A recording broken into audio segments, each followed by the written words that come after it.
Welcome to the Scary Stories channel, where the hair on the back of your neck will stand up and your heart will race with fear. Get ready to be transported to a world of terror and suspense, where anything can happen and nothing is as it seems. So sit back, turn off the lights, and let us take you on a journey to the dark and unknown. And don't forget to subscribe to never miss a single spine-chilling story. Danny. Martin screamed into the vacant abyss of the woods as he searched for the missing schoolboy. Danny, where are you? He heard nothing back, only the eerie sound of the wind blowing the fallen leaves and tree branches around him. Martin listened carefully. He was almost sure the woods were speaking to him through the wind, as though they were trying to tell him something. He worked his way through the woods. It was still daylight, but not for much longer. At 4 p.m. dusk was not far off. Eventually, though, he found a clearing. There in the middle was Hindleap Warren's famous witch's tree, a monstrous gigantic beech tree that bore the face of a witch somewhere on it, hence its nickname.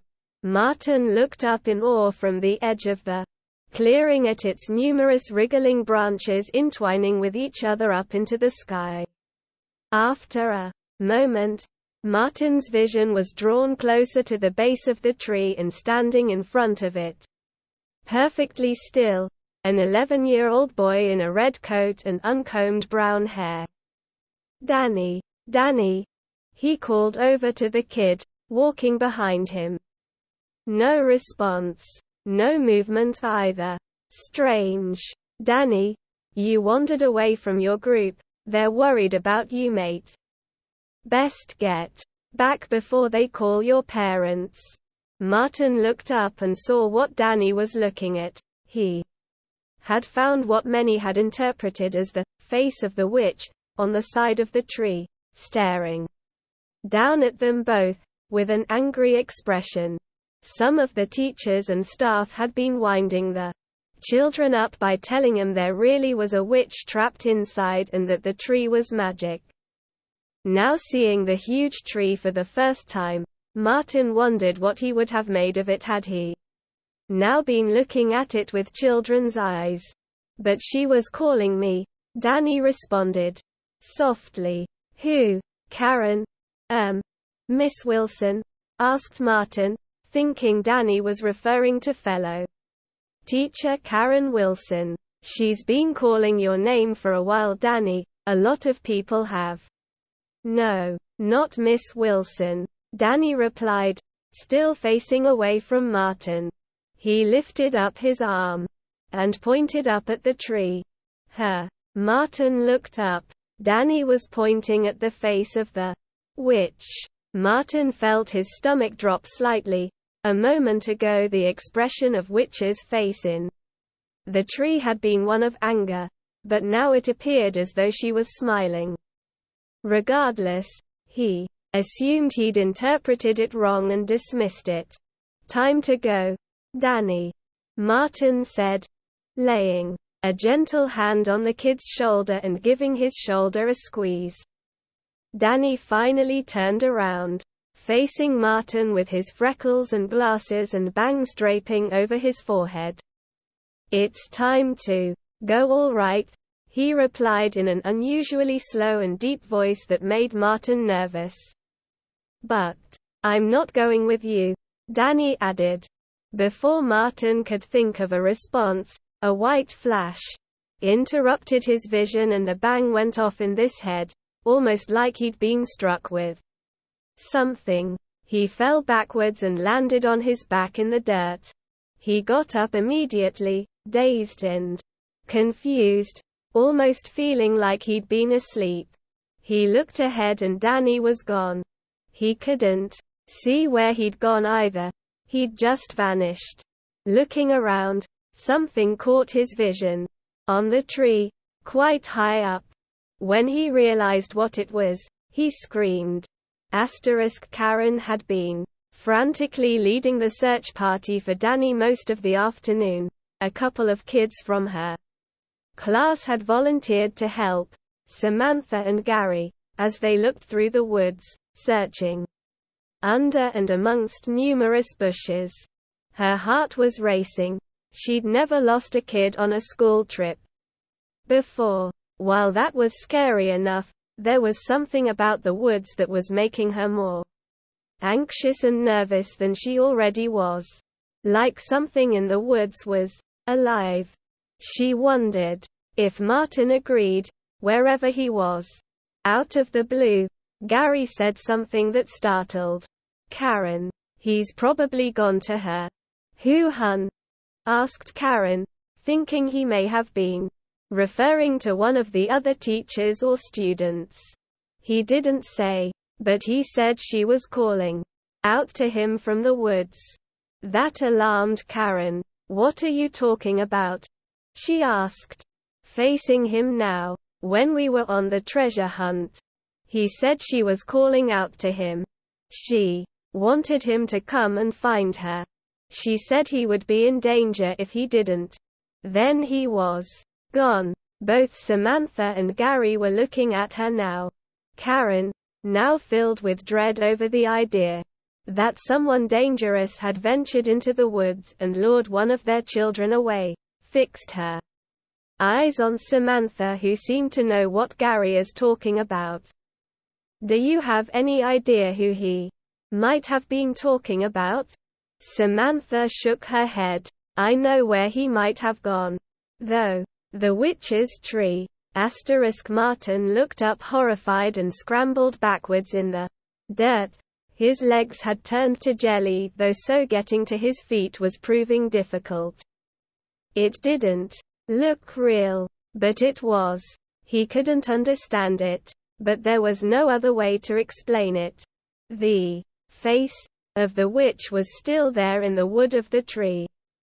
But next to it now was a new face. One that hadn't been there before.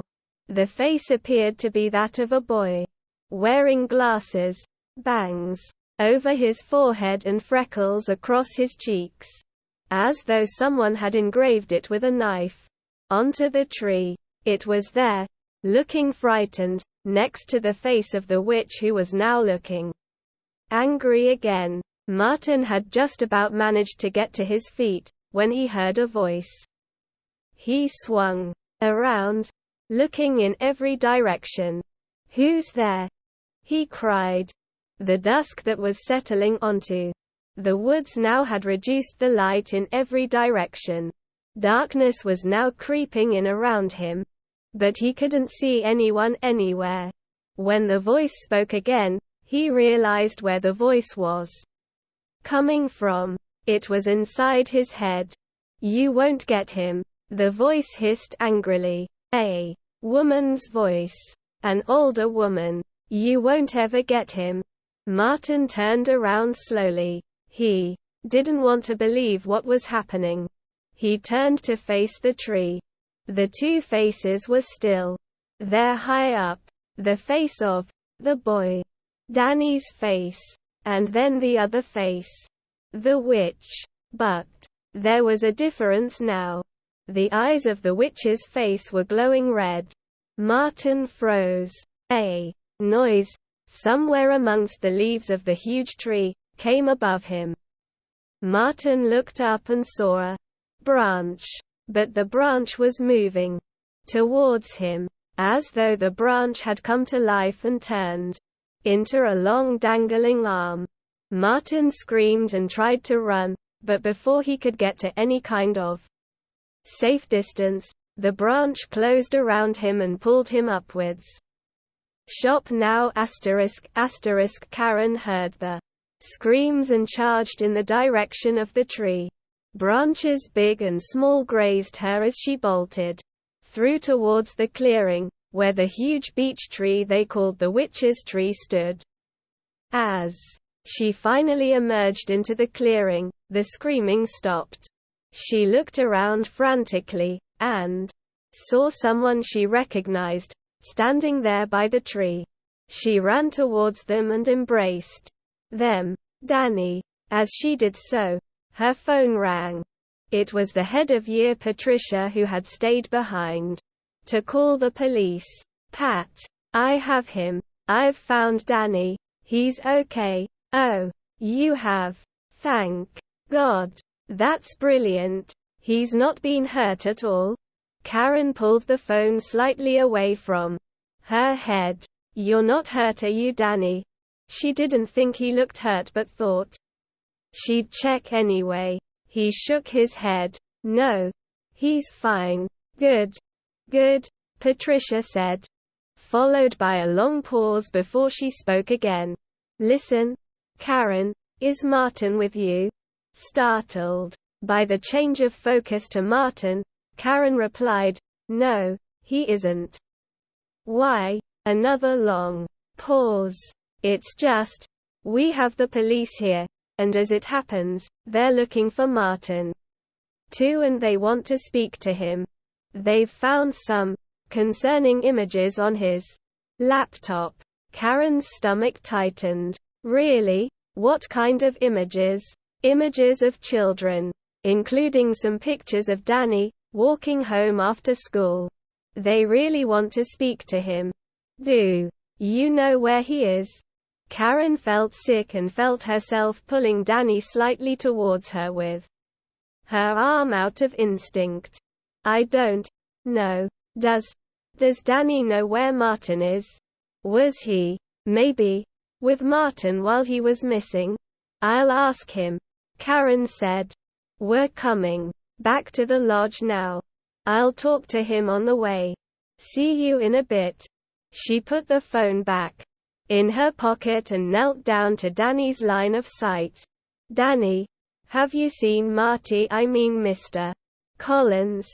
She asked, using the name the children would have addressed him as. Danny at first looked up over her shoulder at something high up in the tree but quickly looked back at Karen before answering. No. He lied. I haven't seen him at all. I don't know where he is. I just got lost. Karen smiled at him. Okay. Not to worry. Come on. Let's get back. You've worried a lot of people. Asterisk as Karen took Danny's hand and led him away. He looked back at the witch's tree. He saw the face of the witch in the tree staring at him, smiling now. And next to the witch's face was another face. Martin's face, engraved in the wood of the tree. His mouth wide open as if he was screaming. At that point, Danny heard the witch's voice one final time, in his head. It's okay, Danny, he won't hurt you. You're safe now.